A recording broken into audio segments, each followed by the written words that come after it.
Hello, thanks a lot for looking at these videos I do about European reform, Balkan politics as well. Very much the focus of my concerns is Eastern Europe and the Balkans. You understood that EU 37, Euro 43, and NATO of 42. And today the Austrian defense minister was in Berlin, so really join NATO. Bosnia to be the next in NATO, and all neutrals and all the 6 Eastern Europeans who want to join the EU but are still not in NATO to join the European Union and NATO, and first NATO and then the EU. That must be the condition, and that's very clear. So in this video I would like to focus on the question of the dialogue between Serbia and Kosovo, which is a very important dialogue, and how to solve this difficult issue. And it's a difficult issue, no doubt, emotional, but we have to basically focus first on Bosnia. And Bosnia is very much the key to settlement of the dialogue. I will explain exactly how. So first of all, it's important to include Bosnia, Serbia and Kosovo in the WTO. All three are not member of WTO, and that's really wrong. The World Trade Organization is the fundament of European and global prosperity, but you cannot join the EU without being member of WTO. We are WTO notified trade body. That's the core of the EU. That's the essence of the EU. And all other things about political unification and so that are extra additional. And so that's really very important. Kosovo is unfortunately not supported by the EU up to now for this, and that has to be changed. So ultimately, these 3 countries together, so nobody can make a veto, and all 3 countries simply join the WTO together, the EU to support financially and technically and politically, and then together with all on goodwill to make sure that all 3 countries are in the WTO. That's very much the first and most important priority at the moment. So the second thing is then to have NATO membership of Bosnia done. So if Bosnia is in NATO, I think the message is very clearly understood in all of the Serbian society and the elite that this is the road it goes. Because the settlement of a real lasting peace in the Balkans between Serbia and Kosovo, so nobody threatens and nobody threatens anybody, is ultimately that both countries join NATO. So that's the way to do it. Yeah? Both countries, Kosovo and the Republic of Serbia, both beautiful nations, peacefully united. Maybe in a situation like Turkey and Greece from time to time, hopefully not. But, sure that under Western protection and as full members of the alliance, nobody will do any harm to anybody. And so you can live peacefully and secure. And the 3 missing parts of the puzzle, Bosnia, Serbia and Kosovo, in NATO as full members, in WTO, and then obviously, and that's the most important part economically, that also Serbia pegs the Dinar, and it has anyhow a terrible history. I was talking about it already. It is inflationary, high interest rate currency all over the history of the Dinar, and now it has to be pegged to the euro, a currency board, similar like Bosnia has it already, and Kosovo anyhow has similar as Montenegro, just the euro. And so this is basically the road ahead. And once these 3 conditions are met, the road to the EU is open for Kosovo, for Serbia, for Bosnia, all 3 together, and in this decade. I really sincerely hope and will work with all the effort I have and all the energy I can mobilize, and that all these 3 countries, Kosovo, Serbia, Bosnia, will vote in the European Parliament elections of 2029. That's a realistic timetable. It's ambitious in that sense that we have to convince Serbia to join NATO. That's the key. And how to convince Serbia to join NATO is simply by inviting Bosnia very fast in 2021 and Kosovo in 2023-4. And so the reality is totally changed, and it's facts on the ground, and that will be also I think convincing the Serbian public that this is then the only country left which is not in NATO, and hopefully then joining NATO as well. And the NATO membership is basically also then the step towards a peace treaty with Kosovo and a mutual recognition agreement. Yeah. And all this, of course, supported with a lot of money from the European Union. I always talk about highways and infrastructure. That's the best way to really relieve the budgets of the nations from a lot of the costs they have anyhow to develop, and so to support them in the open, clearly and substantially and significantly with the enormous costs of highways and railways and energy systems. And this is very, very fair and anyhow in the European interest, and this the European taxpayers can absolutely agree on, and this is really a very useful way to do it. So this is basically the way to solve it. And then a lot of the other issues which comes like UN membership for Kosovo and UNESCO, they are like the beauty, the icing on the cake later. So they are not so essentially at the moment, and then also they depend on the will of Russia and China. That's our global issues, yeah. But the WTO, and the question of the Council of Europe, we have to add that, but as well NATO. There is no Russian veto in NATO. There is no Chinese veto in NATO. And in the WTO, it's a more consensus-driven process. There will be, if we have all three countries together, I think the Russians and the Chinese will be very hard to object to such a triple accession of all three countries. So we are here on that way to peace for these three countries, and this is the way we have to handle that situation.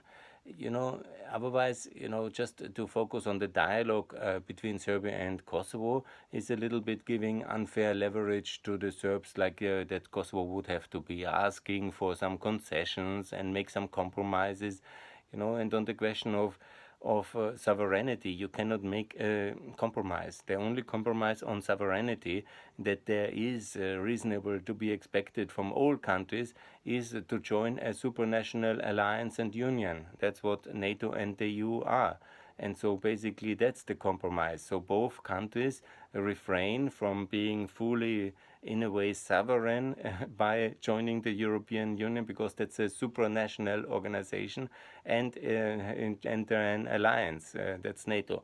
And so basically these are the two bodies where you can make compromises, but you cannot make compromises just like that on somehow asking Belgrade for some concessions and Pristina, what, it's a sovereign nation, the Republic of Kosovo, so there's nothing to change about. No politician could and should and will ever make any changes on that one, on either the side of Kosovo nor on Serbia. Yeah? It's a total illusion to change anything on the fundamentals. Yeah? And so that won't happen. So the whole dialogue is really a question, if we don't focus on NATO membership, WTO, on the Europac and on the European future, the other things are technicalities. Yeah? They are, of course, important, when there was some progress already on border access and transit and the highways, that's all good. Yeah? But we have not seen a lot of progress on that one in the real world. Yeah? I was last year driving on that highway, on that road from Niš to Kosovo, and nothing has changed in the last 15 years I used that road. And so that is the reality. So we have also seen a lot of announcements on flights, on rails, on motorways from the special representative for the dialogue from the American side. Yeah. And on all other things, I really don't see this major, the Association of Municipalities. Yeah, is it really such a good idea? Is it really so important? Yeah, is it not making the life of Kosovo really much more complicated in the daily management, which is already not so easy? And so to add this kind of layer of complication, much better to have regions, like we have it in Austria, to have regions. Yeah, that is the way for Serbia. That's the way for Kosovo. Like we have Austrian Bundesland. Yeah, Bundesland in Germany, federal states in the United States. That's the logic. Yeah, Even when they're small countries, it's not a problem to have 4, 5, or 7 or 8 regions in Serbia and to have 4 or 5 regions in Kosovo. And then we can also give special rights, best symmetrically, but if it's justified asymmetrically, rights to regions. Yeah? So why not to give Northern Kosovo a regional assembly and some regional rights? Yeah? And the same rights and the southern Serbs in Preševo and in the Albanian inhabited areas should get. In the South Tyrol, I say since I think 15 years, a double South Tyrolean settlement status, UN and EU guaranteed and supervised, is a very good idea. So you have a special region in the north of Kosovo, you have a special region in the south of Serbia, you make an agreement which is supervised by a NATO, EU and the UN. Everybody treats exactly its minority region the same. Yes, and they have a South Tyrolean situation. It works very well, South Tyrol. It's very rich. It's the richest part of Italy. It's a very good settlement, and you can call it federalism, autonomy. Maybe these are politically complicated terms to explain and to understand, but they are really working. And this is how do we organize things in America, in Germany, in Austria. It's totally possible to organize them as well in Serbia and in Kosovo. And that's, I think, a much more realistic approach. Yeah? For the settlement of the minority regions, both in the Republic of Kosovo and in Serbia. Then this extra association of municipality, which I never honestly thought it's a good idea. On the other aspects, when it comes to land data, and travel allowance, infrastructure, there's, I have discussed about infrastructure. I have discussed about land already a lot. Yeah, so the things are all important, but they are not so important that they need the global attention of prime ministers and presidents. Yeah, these are technical level things which are important and need a lot of funding and a lot of effort, but you don't need LSA palaces and White House meetings for that. Yeah.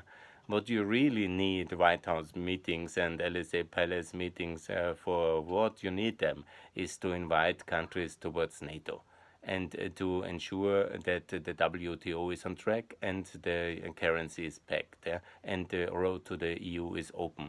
These are the big issues. Yeah?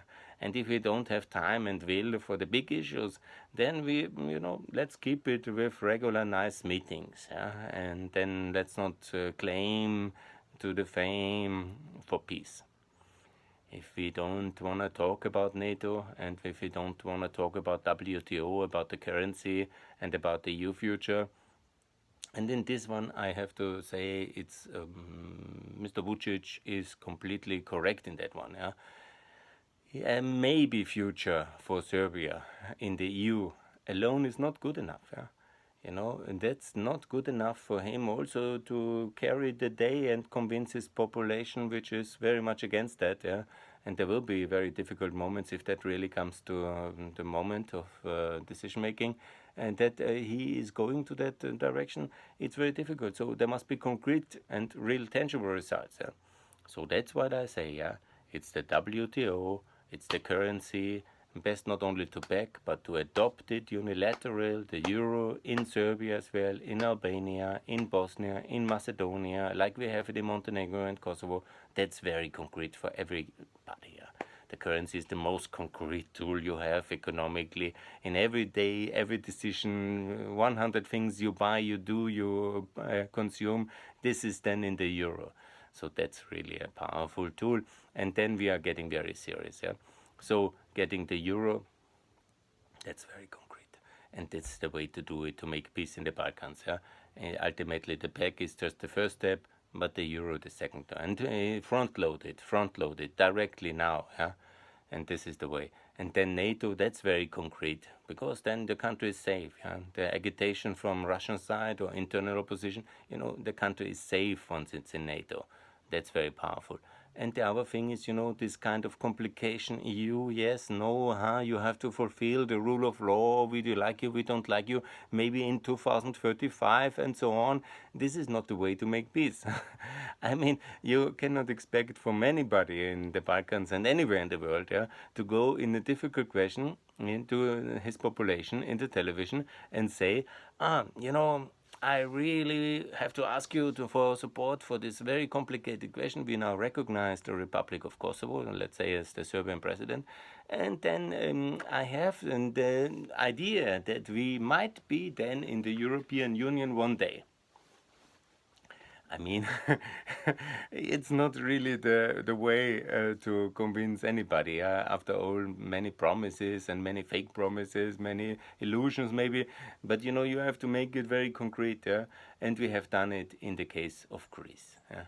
Greece until 75 was still a military dictatorship. In the year 81, and the pressure of the Cold War and the strategic significance of Greece, it was taken into the European Union. And it was not ready. We found out 30 years later with no cadastre, no working tax system. It was a bit messy, good, but it was inside the European Union and in the Euro in NATO, and it worked very well. And if we wouldn't have gone for the phases of megalomania after 2008, after the Euro basically, it would have been much better. But basically it worked very well. And the same thing we have to do with Bosnia, Kosovo, and with Serbia in the European Union. I mean, we have defended, secured, liberated Kosovo and Bosnia.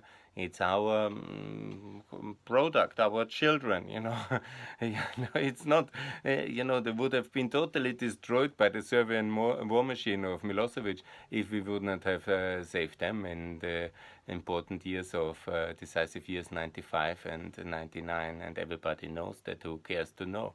And so ultimately, you cannot abandon them. And Serbia, to expect Serbia and any Serbian politician to really go for a majority in a ratification process of a peace process or a recognition process or NATO membership or all these important things and difficult to communicate and to pass in any Serbian political assembly, it is really impossible without, really having tangible, real, fast-term products at the same time, like I have mentioned already, labor market opening towards the European Union for all, like the Euro adoption in Serbia and in Bosnia, like the NATO membership, like a really concrete EU perspective in this decade. And then we are talking. Then, you can say, and, everybody in Serbia, Bosnia, Kosovo has relatives in Austria, in Germany, in Italy, and anywhere in the EU. So it's not that they don't know. They know very well. Everybody in Serbia, in the Balkans, knows Austria and the EU as I do it almost. Many live there and many have lived there. Many studied there, traveled, worked there. So they know exactly what it means. When we are serious, they will understand. And that's the main thing. So it must be a cohesive and concrete, coordinated European accession packet, starting with WTO, NATO, the currency, and the EU as the crowning achievement once the other things are done. And there's no picking and choosing. It's not, I like this, I like the euro, and, the opinions of, I like the euro. Oh, the euro makes everything expensive. Oh, I don't like the euro. Okay, that's for private citizens to have these concerns, fine, But, in reality, economically, it's a fantastic tool. It works very well, and everybody in this union of currency is much more successful and richer and then outside. So this is very serious. And this is what we have to do. And then, then it's a deal, it's a package, the reality, tuck, to also create fast effects. Now we have done Bulgaria and Croatia, but not then to wait 3 years for euro floating. Float it fast, Do you think that anybody in Serbia doesn't really know what currency they use in Croatia? These countries are tightly interconnected with family business links still, and they were an economic and political union for most of the 20th century. So they know very well, yeah? And they understand what is in Slovenia. They understand what is in Croatia. And they will understand, if Bosnia can adopt the euro and if Bosnia is in NATO, this will be the decisive moment for Serbia to understand that the European Union is really very seriously if it offers the same for Serbia. And this will make or break any of these deals, yeah, and not association of municipalities, land data exchange, or any kind of past mutual complicated property ownership, which can be for decades still in the courts, as they normally are. Very complicated issues of breakup of countries when it comes to assets, liabilities, pension claims. These are all very important and legal questions and complicated financial questions. But they are to handle in a politically supported process on a later stage. Yeah? Once the big issues are settled, and the big is the defense alliance, the political unification and trade system, the currency system, and basically that's the three. And they are the ones that really matter. And for this, we need the big summits. And if we're not ready for that, then let's leave it for a decade later for more competent political leaders, maybe. But I think we're on the right track. I do my best. I hope the understanding is there and that we solve those big issues now which remain open on the integration of these three countries, and they have to be settled together in a coordinated manner, and they have to be settled, in my opinion, in the next 2 years from now 2022 to have clarity still in the European Parliament elections 2024. And the best signal we can have is to have already the NATO members, Albania, Montenegro, North Macedonia, in the European Union by then, because that's also very clearly understood then by anybody that the EU is back and it's very serious. And that's how it should be. So let's enlarge, let's include, let's be successful. Thanks a lot.